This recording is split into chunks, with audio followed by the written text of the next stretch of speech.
agradecer a oportunidade, o convite, e eu quero dizer que esse mês espírita que nós estamos realizando pela USE Distrital do Ibirapuera é uma atividade organizada pelo Departamento de Doutrina da Distrital e tem como objetivo aproximar cada vez mais as diversas casas. Nós temos aqui o Amor e Paz, tem o Instituto Espírita de Educação, que fica ali no Itaim Bibi, tem o Serra Bendita, que fica no Campo Belo, e o Centro Espírita Luiz Ismael, que fica na Vila Nova Conceição. São as 4 instituições que estão participando do mês espírita e representantes de cada um desses centros estão fazendo palestra em outro centro, que é para a gente ir se conhecendo e se aproximando. E o título, que é Sucessores de Kardec, na verdade é uma provocação, porque ninguém pretende suceder ou suplantar Kardec, mas são pessoas que realizaram atividades e que, de uma forma ou de outra, contribuíram e contribuem para que o Espiritismo seja melhor compreendido. E é o caso do Joseph Banks Riley, que é um americano. Ele nasceu no estado da Pensilvânia, na cidade de Waterloo. E, por favor, a próxima vez. E o interessante é que o Heine, ele se formou biólogo. Ele nasceu em 1895 e ele foi desencarnar em 1980. Viveu, portanto, 85 anos.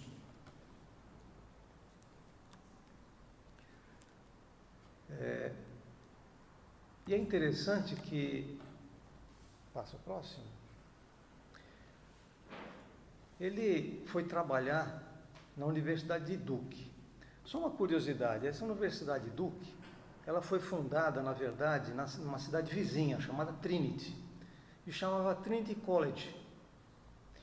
Só que, depois de algum tempo, eles precisaram se mudar para a cidade vizinha, essa é Durham, lá na Carolina do Norte. E quando eles se mudaram, uma família, como é relativamente comum nos Estados Unidos, praticamente adotou a universidade, a escola. E aí foi dado para essa escola o nome da família. Então, por isso que chama Duke University, ou Universidade de Duke, porque uma família adotou. E ela foi fundada por metodistas. Isso é um aspecto interessante, porque os metodistas, como protestantes, como seguidores da Bíblia, eles não acreditam na comunicação espiritual. Eles são espiritualistas, acreditam na alma, acreditam em Deus, mas eles não acreditam nas comunicações espirituais. Os fenômenos espirituais para eles são coisas estranhas, muitas vezes tidas até como coisas do demônio. Vocês devem saber disso. Muito bem. Próxima. Sendo participante dessa universidade, é muito interessante que ele foi trabalhar no departamento de psicologia da universidade. Ele era botânico, portanto ele trabalhava com a matéria, com o organismo, mas ele foi trabalhar na universidade no departamento de psicologia. E ele começou a perceber que existiam fenômenos que não estavam relacionados com o corpo, com o organismo. Eram fenômenos que não se sabia porquê, parece que independiam do organismo das pessoas. E, portanto, um botânico queria saber por que aqueles fenômenos aconteciam. E ele passou a examinar esses fenômenos e catalogar, fazer análise, fazer uma estatística desses fenômenos, procurar entender o que acontecia. Ele foi, portanto, uma das primeiras pessoas no mundo que usou estatística para analisar esses fenômenos que até então ele não sabia exatamente o que eram. Um detalhe interessante é que ele era casado com uma outra botânica, que era a Ella Heine, e os dois biólogos trabalhavam nesse departamento de psicologia. E com isso,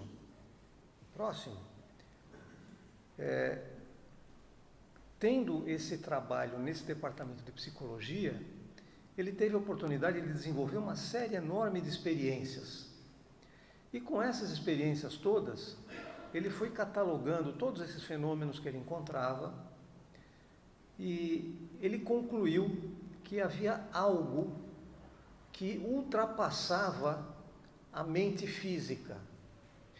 Porque as pessoas, em geral, quando são ligadas a estudo da matéria, elas acreditam que tudo está dependente da ação do cérebro.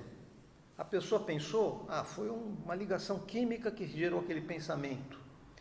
A pessoa sonhou, foi uma ligação entre os neurônios. A pessoa fez um cálculo, o cérebro funcionou, é uma máquina muito interessante. É verdade, o cérebro é uma máquina poderosíssima. Mas tem muita coisa que foge da materialidade do cérebro. E foi isso que ele percebeu. Então, ele passou a chamar de percepção extrasensorial. Aquela capacidade que algumas pessoas apresentam, e algumas mais do que outras, de perceber coisas que estão além da capacidade dos nossos 5 sentidos padrão, que é o tato, a audição, a visão, o paladar. Então esses sentidos são físicos, a gente toca nas coisas, a gente vê, ouve, mas tem coisas que estão além dessa percepção, e por isso ele chamou de percepção extrasensorial, ou seja, coisas que se podem perceber e que estão além dos nossos sentidos físicos. Quando ele desenvolveu esse processo, esse estudo, ele lançou um livro em 1934, que tinha o nome de Percepção Extrasensorial. Esse livro ele é editado até hoje, é muito lido, ele é muito utilizado, e depois do lançamento desse livro, junto com um outro pesquisador chamado William McDougall, eles cunharam o termo parapsicologia, que ele fez uma tradução do alemão, que havia sido criado pelo psicólogo Max Desor, em 1889. Em língua inglesa não existia nada nesse sentido. E ele e o McDougall, eles desenvolveram uma série de metodologias, uma série de técnicas para se poder estudar esses fenômenos. Vocês já devem ter ouvido falar em testes de telepatia, testes de leitura de pensamento, leitura de cartas. Então, existem vários testes possíveis. Existe um jogo de cartas, por exemplo, são alguns símbolos, uma estrela, uma meia-lua, um sol e alguns outros símbolos. Então, uma pessoa pega uma carta, ela olha para a carta e uma outra pessoa, sem visão dela, às vezes numa sala separada, às vezes separado por um toldo, e essa pessoa tem as mesmas cartas na mesa na sua frente, e ela tem que apontar em que carta o outro está pensando. Esse processo, entre outros, serve para fazer uma análise estatística, porque alguém acompanha o que um viu e o que o outro apontou. E ele vai marcando e depois faz uma comparação. E essa comparação que, por exemplo, se fossem só 2 cartas, a probabilidade seria meio a meio, né? A pessoa pode escolher carta 1 ou carta 2, e o outro pode chutar carta 1 ou carta 2. Teoricamente, deveria ser mais ou menos metade de cada uma. Mas quando se faz esse teste, o resultado não é nem parecido com 50% de acerto. E é por isso que foi desenvolvido esse processo e foi aceito como uma demonstração de que existe efetivamente uma comunicação pelo pensamento e que é extrasensorial. Por quê? Porque as pessoas não se veem, não se falam e mesmo assim se transmite a ideia. Aí vocês estão pensando, mas o que esse camarada está falando de um assunto que não tem nada a ver com o espiritismo, né? Mas tem. Por quê? Porque nós estamos falando de uma ação que ele não tinha esse conceito, mas nós podemos ler isso e entender que ele estava trabalhando com percepções espirituais. O que ultrapassa o corpo? O que é que está além do corpo? O que impressiona outra pessoa, outro ser humano, e que não tem nada material? É justamente o contato espiritual. Então, quando o Heine desenvolve todos esses processos, em que ele está buscando alguma demonstração, digamos, palpável, registrável, dessa interferência entre 2 inteligências, ele talvez não tivesse essa ideia no início, mas o que ele estava fazendo era registrar como nós, espíritos, podemos nos comunicar, independente de qualquer instrumento material.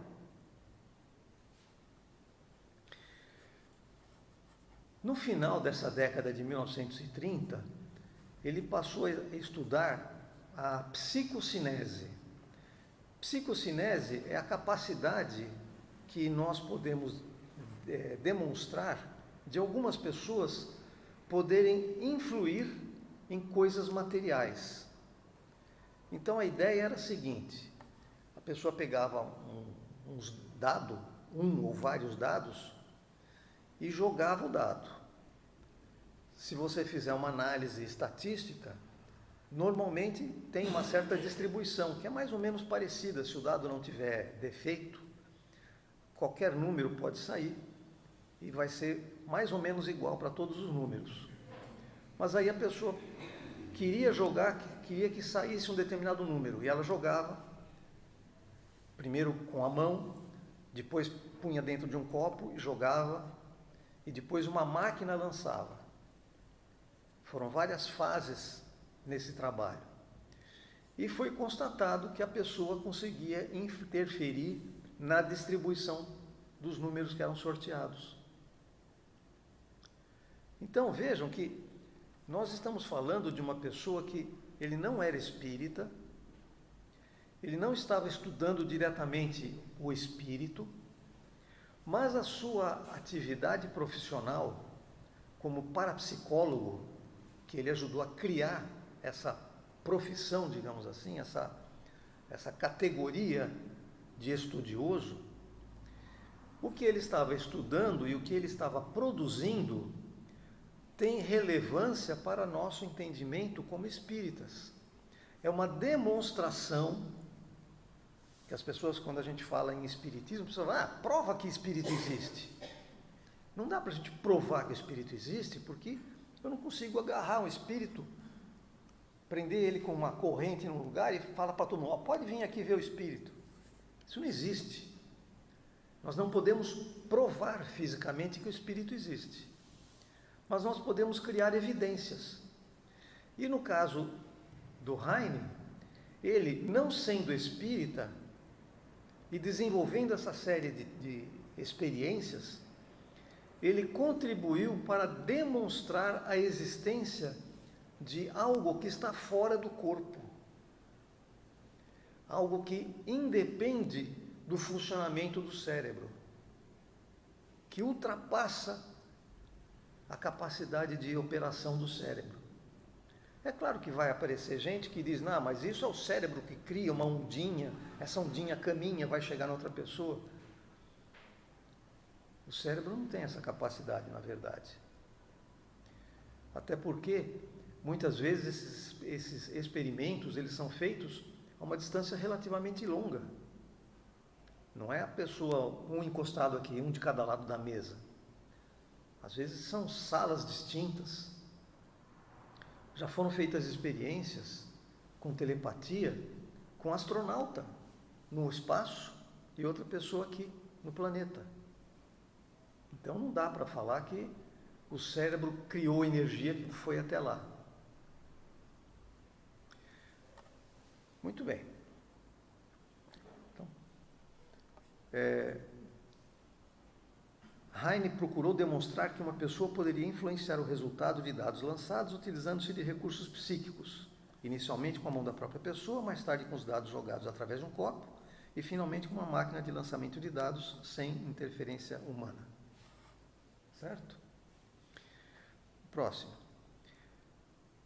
Daí, de todo esse trabalho que ele fez, ele acabou fundando a investigação científica sobre esses fenômenos.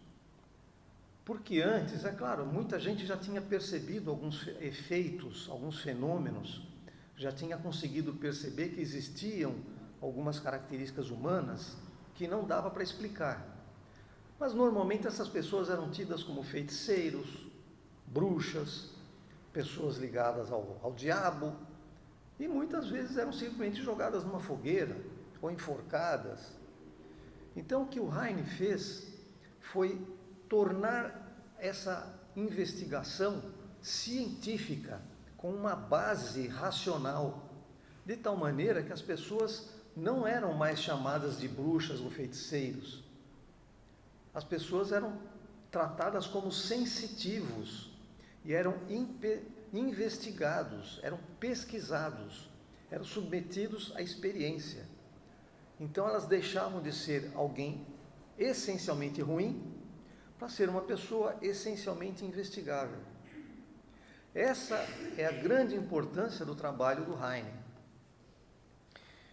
Além de ter fundado a parapsicologia, que é um ramo da psicologia, né? Ele, afinal, trabalhava no laboratório, no departamento de psicologia.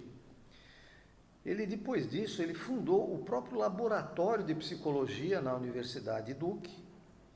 Ele fundou um jornal de parapsicologia. Ele fundou a Fundação para a Pesquisa da Natureza do Homem. Olha que interessante. Qual é a natureza do ser humano? É um amontoado de substanciazinhas que, por acaso, elas se ligam de um jeito que essas substâncias viram uma pessoa que sai andando e falando? Ou será que tem algo por trás disso, algo mais importante do que isso, e que comanda essa maquininha chamada ser humano?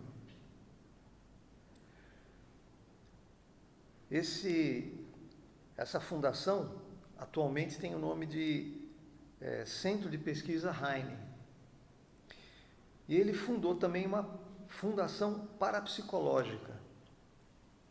Então ele deixou como legado não apenas o trabalho que ele fez, mas instituições que dão continuidade até hoje ao trabalho que ele iniciou.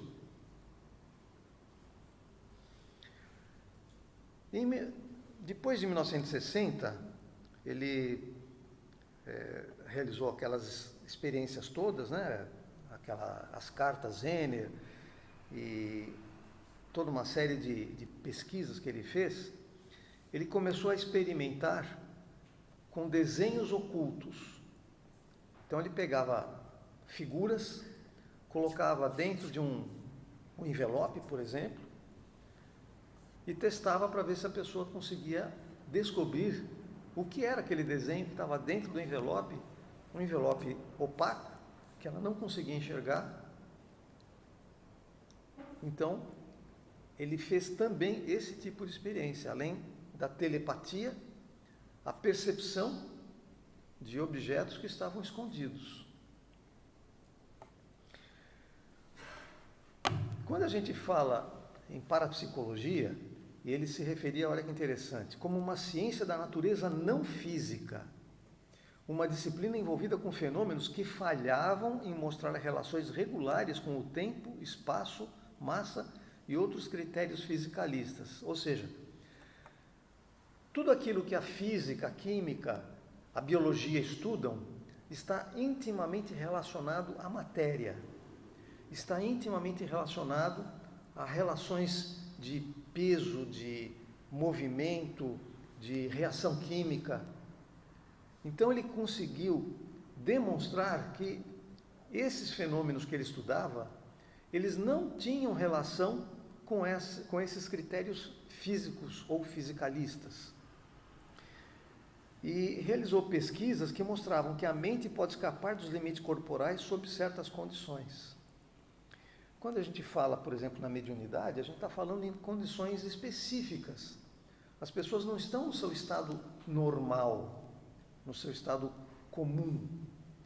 A gente diz que as pessoas estão em transe mediúnico, não é isso? Então, são determinadas condições em que nós, seres humanos, espíritos encarnados, conseguimos ultrapassar a barreira do corpo físico. Os sensitivos também precisam de uma condição específica. O sensitivo, por melhor que seja, não é instantâneo. Eu, de repente, falo para ele, descobre o que tem aqui dentro. Ele precisa se preparar, ele precisa entrar nesse estado. Então, são determinadas condições em que a criatura precisa se colocar para poder desenvolver essa percepção. Essa fundação para a pesquisa da natureza do homem, que foi fundada pelo Heine, naturalmente junto com a esposa, porque a ela também fazia pesquisas, também escreveu livros, e essa é a sede que eles abriram e que hoje é o nome de Heine Research Center, que é Centro de Pesquisas Heine. Ele foi tão decisivo no desenvolvimento dessas pesquisas que o Carl Gustav Jung foi influenciado por ele.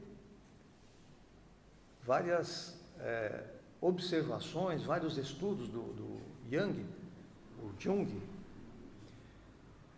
foram influenciados pelo trabalho do Heine, do Joseph Heine.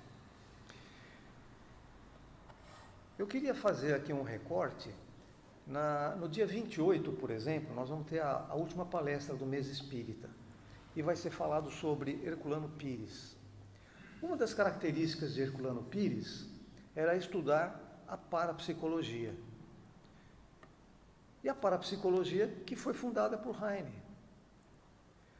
O Herculano Pires, portanto, é uma pessoa que desenvolveu estudos e que tem relação com o que o Heine criou, com o que o Heine desenvolveu. Então, mais uma dica para vocês não perderem a palestra do dia 28. Tem alguns livros que...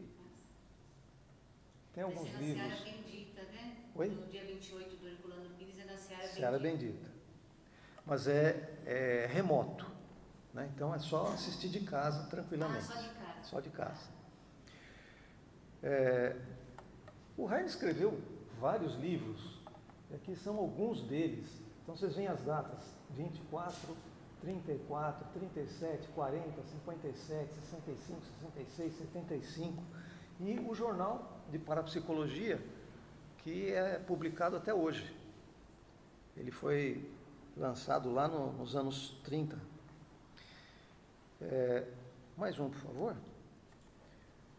Desses livros todos que ele escreveu, tem um muito interessante, chamado, em português, né, O Alcance do Espírito, que tem uma descrição das descobertas do Heine e técnicas que ele usou ao longo do tempo no seu trabalho,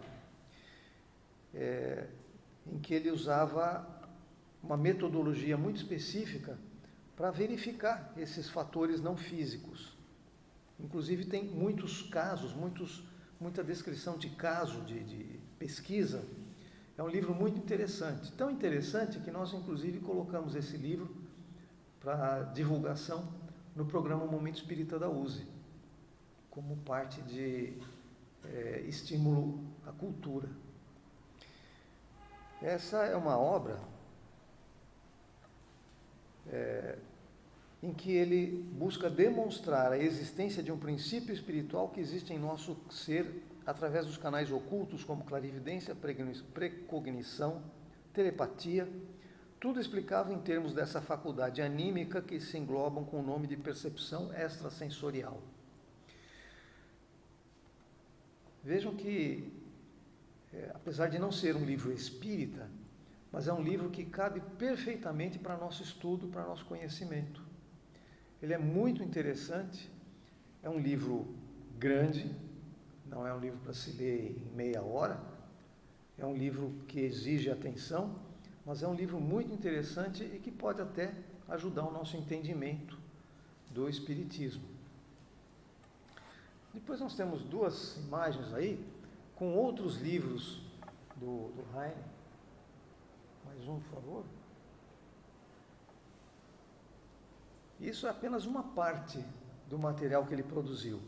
E além disso, assim como ele teve aquela parceria com o William McDougall, ele tem também alguns livros produzidos com o J.G. Pratt. Esse J.G. Pratt, ele é uma espécie de sucessor do Heine, que era mais novo que o Heine, e até recentemente ele ainda continuava publicando. Eu não sei se ele ainda está encarnado, mas até recentemente ele ainda tinha novas publicações. Então é isso. Eu recomendo ou sugiro que vocês busquem conhecer um pouquinho mais a respeito do Heine, Joseph Heine. É muito interessante esse personagem, e em torno dele existem muitas pesquisas, porque quando a gente fala em parapsicologia, algumas pessoas pensam que é uma bobagem qualquer, uma coisa lá de americano ou de russo, sei lá. Mas na verdade tem muita coisa interessante que vale a pena a gente conhecer, porque afinal de contas, quando nós estudamos Espiritismo, nós aprendemos que a nossa cultura deve ser a mais ampla possível. Nós não podemos nos fechar só nos livros que têm título de espírita. Até porque tem muito livro que tem título de espírita e não tem nada de espiritismo. Tem muito livro que tem título de mediúnico e não é mediúnico. Então a gente precisa ter uma cultura bastante ampla, que é para ser capaz de compreender o que é realmente o espiritismo e quais são as implicações de ser espírita. Então é isso. Agradeço a atenção de todos e que nós possamos sempre nos aperfeiçoar, cada vez vivendo melhor. Obrigado.